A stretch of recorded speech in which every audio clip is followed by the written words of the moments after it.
One. Welcome back to another episode of Cody and Constable Underground. I am Cody Willard, and I'm reporting live from Alto, New Mexico today. Where are you, Simon? I am live from Brooklyn. Good to see you again, Cody. Hey, it's great to be here, and great to see you, Simon. Let's jump right in. Everything, the big headline, frankly, for the last 4 or 5 days, and again today, Greece, the Greek default. What's going on with the Germans and Greece and the EU? Are we going to get some sort of resolution? Should we be panicking? What's the No, story? no, no, no, no, no. We should not be panicking at all. I remind everybody, Greece is in a terrible state, and I really feel for the Greek people. But on the world economy stage, it is a small entity. It is less than the size of Missouri's economy. It is less than 2% of the size of the US economy. So Well, it okay, is let me ask negligible. you. I saw an argument today on Scutify where someone was saying that why are people being sympathetic with the Greek people? The Greek people have a 50 year old retirement age. They have these incredible social benefits, and that they are actually the ones taking, not suffering. Well, you can see it that way. The other thing is that in some ways, and I exaggerate only a little bit, but it is a little bit of an exaggeration. I think they've been loan sharked as a country. I think they've been loan sharked. The banks have loan sharked them and then said, okay, we've racked on the interest. We know you can't pay. You got to suffer now. Pay us. Pay the man. Pay the Now, man. Pay the man. And that just seems rough. You know, Yeah, when you think about this in some historical context, and you go back to World War I and World War II, even just within the last century, that Germany was so aggressive, military in a military manner. What is part of this warlike? Is this now the 21st century kind of wars that we see fought between developed nations where it's all economic and financial and political, not actually with tanks and bombs and guns? well, one of my relatives summed it up very, very beautifully. He said the Greeks managed to see off the Germans in the Second World War with some help from the Brits and the French and the Americans, and now the Germans are back with clipboards. And maybe that's the way. I mean, the It's national. not clipboards or more modern, an iPad. Yeah, maybe an iPad, but clipboard seems to sum it up. But yeah, an iPad. But look, the problem is that the European nations are very different from each other in the way that they do things. The Brits are different from the Germans, different from the French, and we love each other and we dislike each other. But I don't think we all want to go to war. And I think that the Greeks and the Germans are very, very different from each other. One is Northern European, one is Mediterranean. Different way of life, different way of doing things. And I don't think we can overlook the fact that the Greeks have been loan sharked. Okay, and you said we don't always get along, etc. Do you still consider yourself a Brit, an American, both? What are Well, you? I'm a naturalized American, which makes me a real New Yorker. Half the city here is was born overseas. Half the city in New York was born overseas, and the other half is from somewhere else. So that's a real New Yorker. So in that sense, I'm very much an American. I like the brashness. I mean, it's a city where everybody works really hard, and I love that about New York. It's fantastic. It's frenetic. It's great. Sometimes gets on top of me, but I'm still in many ways a European as well. And and I'm sure I'm not alone in that and having that sort of maybe it's a bit of schizophrenia.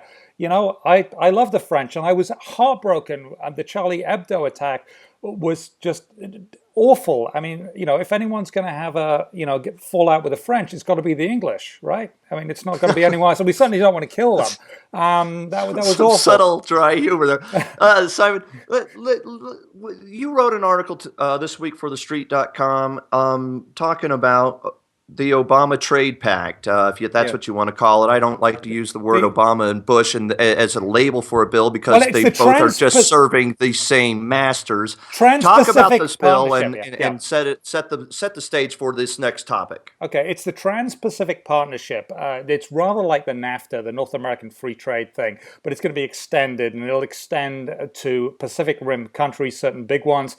The really biggest one is Japan, third largest economy in the world, and a massive manufacturing powerhouse. And China is not included in this package at all. In fact, in some ways, people expect that this is sort of a strategic economic move against China by the United States, trying to check some of the power that China's economic might is enabling to grow. Yeah, absolutely. That's the way it's seen. I'm not sure that it's going to come out that way because there's a lot of uncertainties in the package. But basically, to begin with, that's the way it's going to be seen.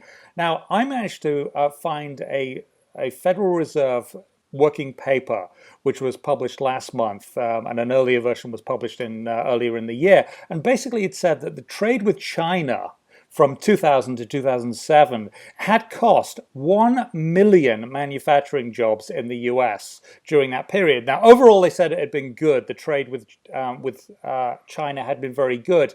But the problem is well, as always, it depends on who you're talking. It's been good for. It wasn't good if you had a factory job at the beginning and not the end. It's right. It's not good for the general blue-collar factory worker who's seen a huge wage compression over time as we've had jobs in these factories shipped overseas to China. Yeah. Now, the entire bill itself, the way I look at this stuff, is it's just another Republican Democrat regime, corporatist, lobbyist bill. This has nothing to do with anybody here in Ruidoso or very few people there in Brooklyn. Some people down on Wall Street, I'm sure, will benefit tremendously from this stuff. But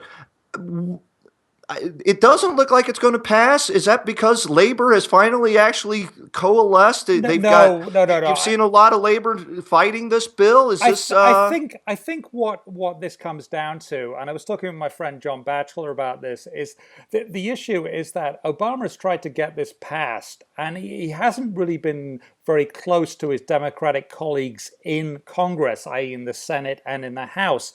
And you need some congeniality. It needs to go both ways. And I think that basically is the issue it has now. Oh, so he hasn't held enough hands and served enough coffee back room, and it has nothing to do with the actual economics ethics of this bill? That's what you're telling me? That's what I think it comes down to. Remember, you know as well as I do, a lot of things come down to personalities. I know as well as you do. We better stop voting for Republican Democrat people because both parties are completely corrupted and have to have their little hands held back door, or they're not going to vote for your little bill, which is only written by a bunch of corporate lobbyists anyway. And I write in the column, actually, that's who's going to benefit from this most, is the big manufacturing companies. Actually, Apple will benefit from this hugely, which I know you like Apple a lot, but probably not for I'm an for the investor lobby. in Apple, but I'm sick to death of how much corporate welfare we shareholders of Apple continue to get by Apple not paying its fair share of taxes, recognizing some of the revenues overseas where they get favorable tax rates. And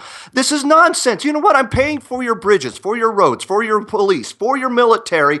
My businesses are paying their fair share of the taxes, and we're not finding loopholes and foreign entities to run my revenues through. Apple and everybody else, pay your darn taxes and quit lobbying for more quote-unquote trade bills with Japan and everywhere else.